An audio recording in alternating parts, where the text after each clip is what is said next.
Ever since Israel and Palestine is a deep history in the Bible.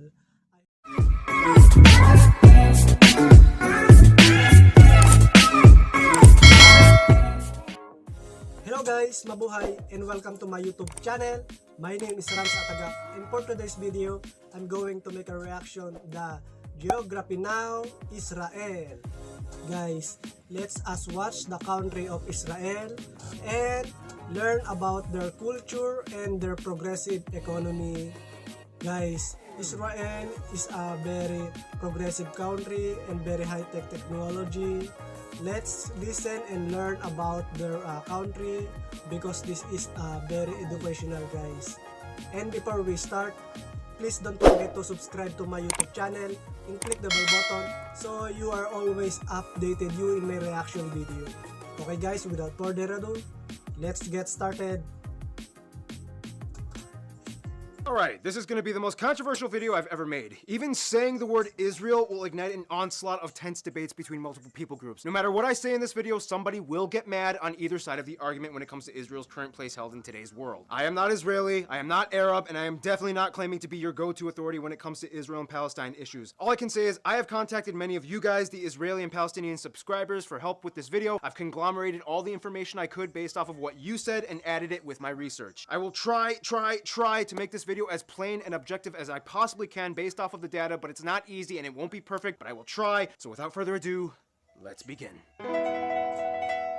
It's time to learn geography now! Now, to most people today, the USA and China might be the giants of geopolitical impact. However, literally over half of the world is keeping their eyes on this one small sliver of land straddling 3 continents, smaller than the size of El Salvador. Why is it that this one piece of land has such a powerful hold on billions of people? How did it become the epicenter of worldview tension? The answer is incredibly complex, and in no way could I possibly answer everything in this episode, but what I can do is try to relay as much information as I can to give a platform for insight. Man, it is going to be really hard to be like funny and quirky in this video. At least the first part is going to be kind of easy. Actually, no, it won't. And our first course of controversy. Woohoo! I can already hear the keyboard warriors typing up paragraphs in caps lock. Not much I can do, so let's just ride this pony into the sunset, shall we? Today, the state of Israel is located in the Middle East, surrounded by Egypt, Jordan, Syria, and Lebanon, with the Mediterranean Sea to the west, and a very narrow coast along the Gulf of Aqaba in the south, which connects to the Red Sea. The country is divided into 6 administrative districts, or mehuzot, as well as the claimed but not completely internationally recognized capital of Jerusalem near the center. And here's what you're all waiting for, the Palestine stuff. These 2 areas right here are known as the West Bank. Israelis call them Judea and Samaria, and the Gaza Strip. These are, according to Israelis, disputed territories, and according to the UN, Israeli-occupied territories that are not recognized as part of Israel, but make up the larger entity commonly known as Palestine, or at least the Palestinian state. Parts of these 2 entities are currently ruled by different Palestinian authorities. The West Bank on Wait guys, ever since Israel and Palestine is a deep history in the Bible. I hope they will have a good peace and order at the end. Let's continue. under Fatah and Gaza under Hamas. In addition, even though Ramallah acts as kind of like a capital to the West Bank Palestinian Authority area, the city of Jerusalem is kind of seen as like the rightful capital of both entities. However, it's one big confusing mess of semi and fully barricaded neighborhoods with walls and checkpoints that extend all the way to the West Bank that would make your head spin if you even attempted to explain it, but I'll try! Basically, this right here, known as the Armistice or the Green Line, was established shortly after the start of modern-day Israel. Now here's the thing, although it looks like a concise division, the Green Line technically isn't a full nation-state border division, as it was set up as a ceasefire line. And this is where legal semantics get really messy. Israel has had a lot of conflicts since independence, but basically after the 6-Day War, in which pretty much everyone surrounding them attacked, Israel actually won and took over pretty much the entire state, plus the Sinai Peninsula and the Golan Heights, which has the UN Disengagement Observer Force Zone that manages the border with Syria. While everyone was taking forever to decide what to do with the newly acquired land, should they give it back for peace or should they partition it, Israelis just kind of moved into the West Bank anyway, since they figured the armistice line was no longer under ceasefire status. Eventually, they gave back the entire Sinai Peninsula to Egypt for peace, but then by the time they addressed the West Bank, there were already over 100,000 Israelis living there. And that's kind of where things got really messy. After all the settlements were set up in the West Bank, it kind of chopped up the map into pockety. Guys, I hope they will have a good peace and order at the end, because in war the civilians are the most affected and very pitiful because they are innocent in the matter of war, guys. And ever since Israel and Palestine is a deep history in the Bible, guys. Let's continue.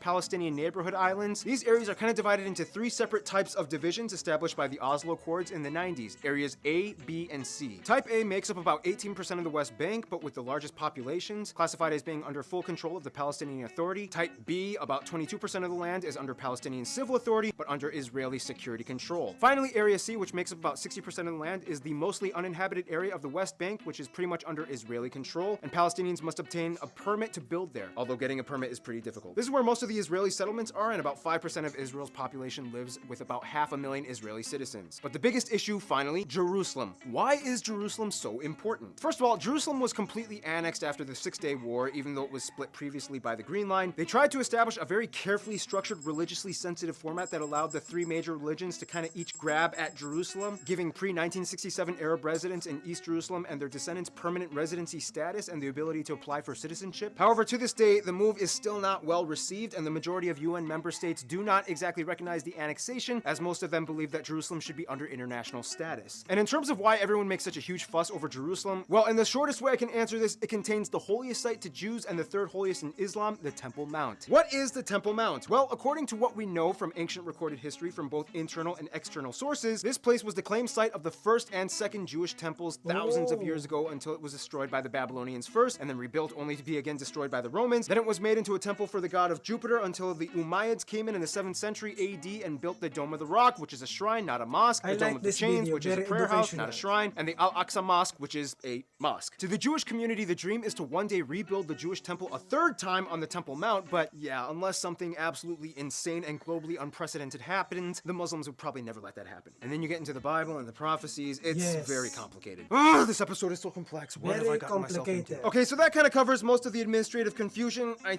think, but honestly, one thing you have to understand is that outside of Jerusalem, the country is actually pretty chill. It's weird, but Israel is like a place where everyone can be friends if you just don't talk about that one thing. Otherwise, the largest cities outside of Jerusalem are Haifa and Tel Aviv on the coast, and the busiest airports are Tel Aviv International, Eliat Ramon, and Haifa Mikeli International. As a holy site for the three Abrahamic religions, there are too many places to list in terms of notable sites and landmarks, but some of the top ones in both Israeli and West Bank Palestinian areas might include places like the Rosh HaNikra Grottos, the ruins of Caesarea, Masada, the Shrine of St. George, the Church of the Holy Sepulchre, the Shrine of the Book, Ades Synagogue, Zedekiah's Cave, the Honey Beehive House, the Tomb of the Prophet Samuel, Bethlehem in Galilee, the areas where Jesus was born and lived, Mount of Olives, Garden of Gethsemane, the ruins of Jericho, and Mount Carmel. And of course, pretty much everything in Jerusalem is a historically significant landmark. Oh, and there's that weird micronation, Achzivland. Just look it up. I don't have time to teach you about it. All right, well, that was pretty intense. Luckily, this next segment will be pretty easy. Not much to argue about when it comes to dirt and plants, right?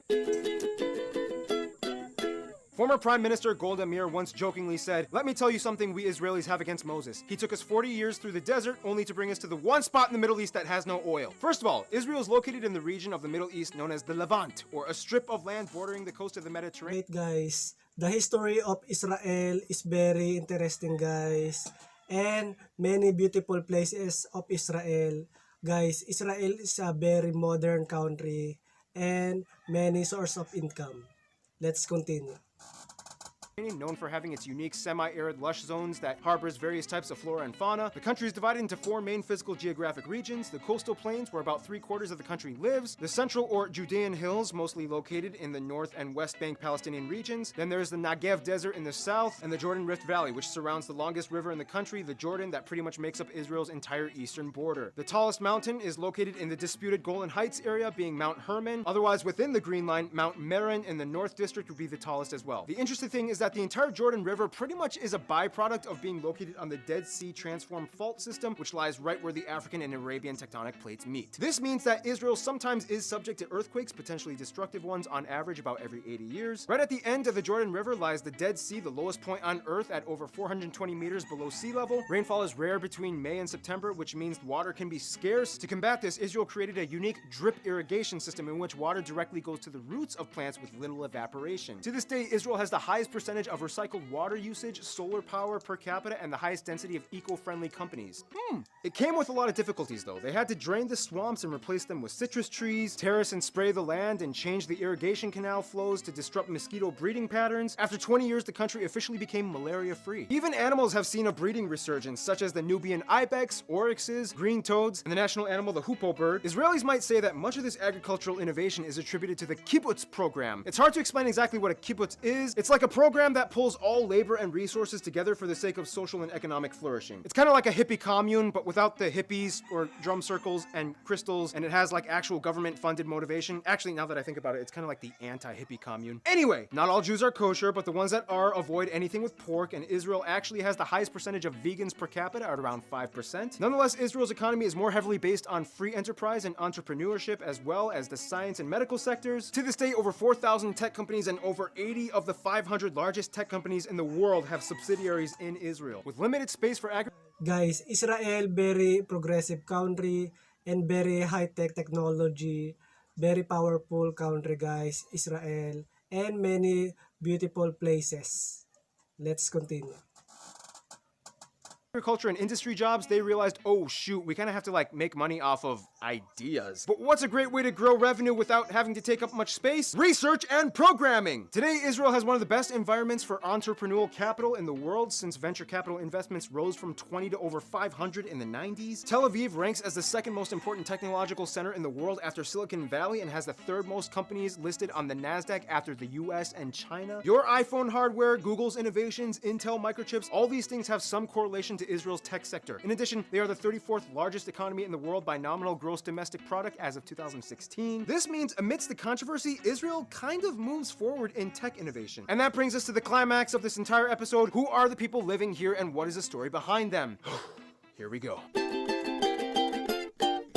Now, here's the thing. In many ways, is above Israel. However, the people living here today are now third, fourth, and even fifth generation citizens that still might carry the strife of their ancestors to some extent. But like we studied in the Iran episode, kids are more interested in entertainment and money than they are with ideological disputes. That being said, Israel has about 9 million people, and if you include the West Bank Palestinian populace, the number swells up to about 13 million altogether. And Israel is the only Jewish-run state in the world with about half of the entire world's Jewish population. Of the country, about 75% identify as ethnically Jewish, of which the majority at about 75% being Mizrahi Jews that originally came from the Middle East and North Africa. Then you have the Ashkenazis at about 70%, whereas Sephardic and African and Asian Jews rounding out the rest. Whereas the non-Jewish citizens number at about a quarter of the population, identifying mostly as Arabs. They also use the Israeli shekel as their currency, they use the type C, D, and H plug outlets, and they drive on the right side of the road. Now here's where things get pretty intense, because Israel has a very unique system of community and residency that isn't really found anywhere else in the world. First of all, I think this would be an appropriate time to mention that not all Israelis are Jews and not all Palestinians or Arabs are Muslims. Israeli and Palestinian are nationalistic titles, not necessarily ethnic. There are tons of Christians that identify as either Israelis, Arabs, and Palestinians, even a couple of Baha'i, Hindu, and Buddhist residents, and many of the citizens don't even practice religion much on a regular basis to begin with. Today, about 1 out of every 3 citizens were born abroad, and 9 out of 10 of the people in the country are either immigrants or descendants of immigrants. Part of the reason for this is because of the law of return, or aliyah, a unique immigration policy that only applies to the state of Israel, which states that every Jew across the world has the right to come to the country as an ole, or migrant. To this day, non-profit Jewish organizations even fund birthright trips for Jews across the world, sponsoring a free 10-day heritage trip for young adults between ages 18 to 26. But how did all this start to begin with? Well, if you really want to tackle this, which I will try my best at doing, there's kind of like 2 sides to this story. One of them ancient and one of them modern. Throughout most of Jewish history, Jews were dispersed in diaspora across the world. However, there always seemed to be at least a few small communities left in Israel, especially around Jerusalem. Basically,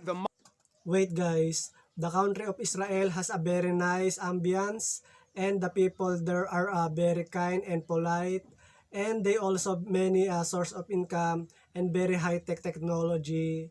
Guys, the history of Israel ever since is very interesting, and this video is very interesting guys, and we can learn more about their technology of Israel. Let's continue. Modern, keyword modern, state of Israel was initially conceived through the ideals of Zionism, which gained movement in the 19th century by this guy. He suggested that Jews should actively take measures to move back to the land of their ancestors. Over the years, more and more Jews moved in, the Ottoman Empire fell, then the land came to the mandate of Palestine under the Brits, the Balfour Declaration was made, the Brits handed the issue to the UN, and they agreed to set up a new country called Israel in 1948, which became the first time Jews had a state in over thousands of years. Now, if we're going to talk about the ancient history, then it gets way more complicated and touchy.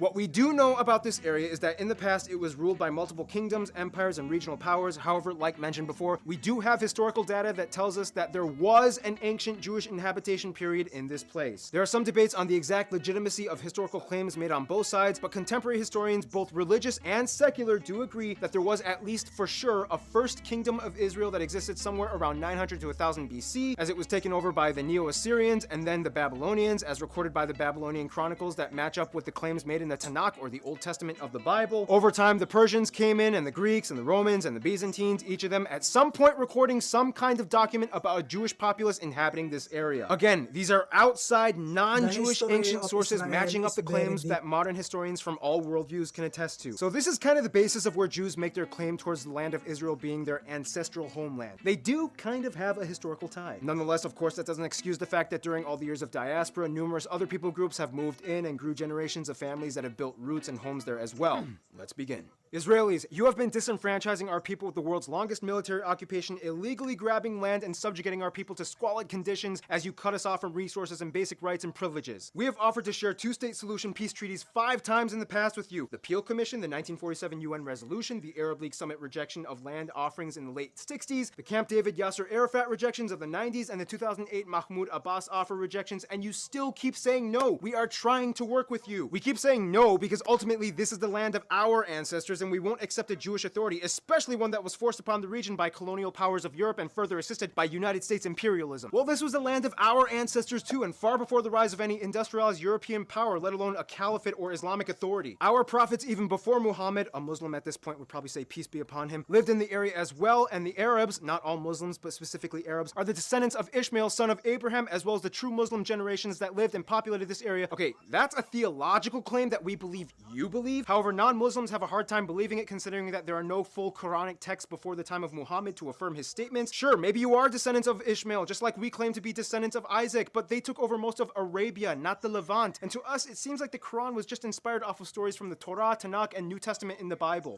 Okay, that is incredibly offensive and wrong. Your scriptures were corrupted and re-revealed to our prophet by Allah. You're the ones that came in and pushed out hundreds of thousands of Palestinians during the 1948 and 1967 Six-Day Wars, and now you refuse refugees the right of return to their own homes prior to war times. Okay, yeah, we did displace them, just as your Arab neighbors evacuated Jews from their lands that flocked to us. Why do you think there's like hardly any Jews left in former countries that used to have hundreds of thousands, like Morocco and Algeria? Arabs just started attacking us from all sides. We defended ourselves and won. And in post-war situations, it's not uncommon for the victor to repartition and consolidate land. After the Six-Day War, we weren't even obligated to offer a two-state solution, but gave Egypt the entire Sinai Peninsula back and offered you sovereignty, which you denied. Well, funny, because the way how you handle your sovereignty would... The history of Israel and Palestine is very deep in the Bible, guys, and very controversy, guys. Let's continue.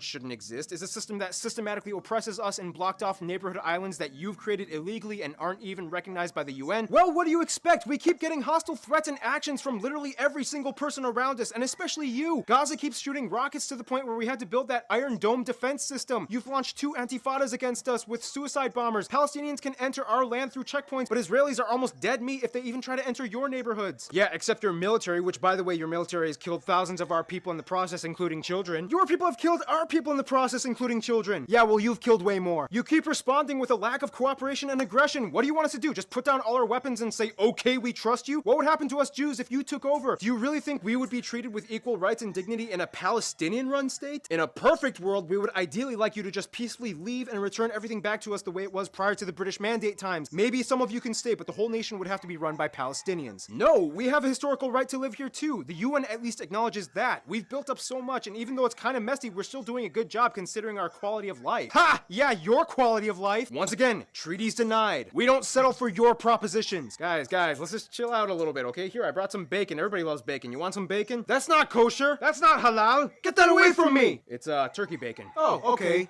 This changes nothing. Guys, that was literally like the hardest thing I've ever written in a script. More than the Colombia cartel thing or the Macedonia dispute thing. I'm actually looking forward to North Korea. That's gonna be a breeze. Anyway, I think it's important to note that this is just kind of like the dispute held by citizens that hold a strong sense of nationalism. Not all Jews are Zionists, and not all Palestinians wanted to deplete all Jews from the land. Sure, a sense of identity is still strong, but you have a society that is slowly becoming more and more secular and diversified rather than religiously stringent. The fact is, Israel is a melting pot. You walk down the streets of Tel Aviv or Haifa, you see whites, blacks, Asians, Arabs, Christians, Hindus, Buddhists, Muslims, and of course Jews. There is no one Jewish culture since so many of them moved from diaspora. I mean, a Moroccan Jew will be probably different from a Russian Jew, but overall you see universal customs like bar and bat mitzvahs, yarmulkes, the weddings with those chuppah canopy things. Everyone celebrates Hanukkah, Passover, Yom Kippur, Purim, Rosh Hashanah, and Israel is also one of the few countries that not only has a military conscription requirement, but also for men and women starting at age 18. They benefit from a highly skilled workforce and is among the most educated countries in the world, with one of the highest percentages of its citizens holding tertiary education degrees. Israel has the highest standard of living in the Middle East and has one of the highest life expectancies in the world. Israel is also the only country in the Middle East that protects and gives rights to the LGBT community. Otherwise, some notable people of Israeli descent might include people like Natalie Portman, Gene Simmons, Bar Raffaelli, Ilan Ramon, Gal Gadot, Mayim Bialik, Nobel laureates Shimon Peres, Yitzhak Rabin, the first Arab Supreme Court Judge Salim Jubran, Guy Osieri, Golda Meir, Arnan Milkan, Omri Kaspi, Sharon Cohen, Yael Arad. Also, Albert Einstein wasn't an Israeli, but he was once offered the position of president of Israel, but turned it down. There's also a lot more we could discuss, and I'm sure I missed out on a lot, but this video is already getting pretty long, and we gotta finish with the final lap in this Israeli-a-thon, shall we?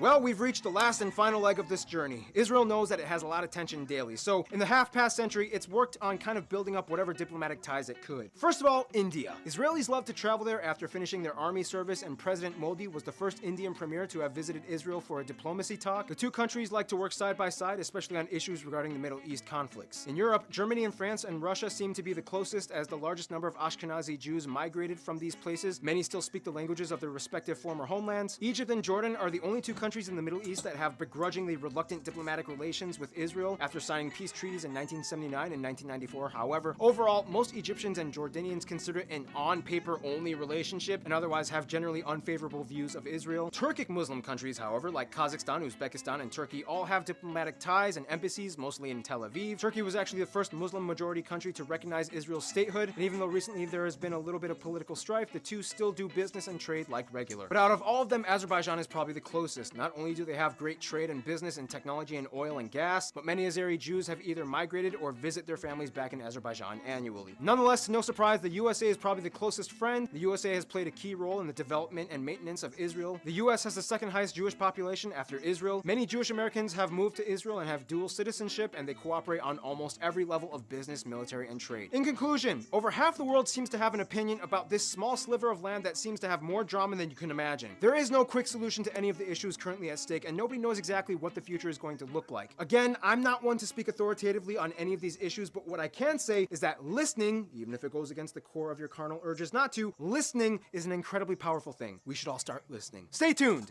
Italy is coming up next. That's the video, guys. Geography now, Israel. Guys, the history of Israel ever since is very interesting and very deep history in the Bible.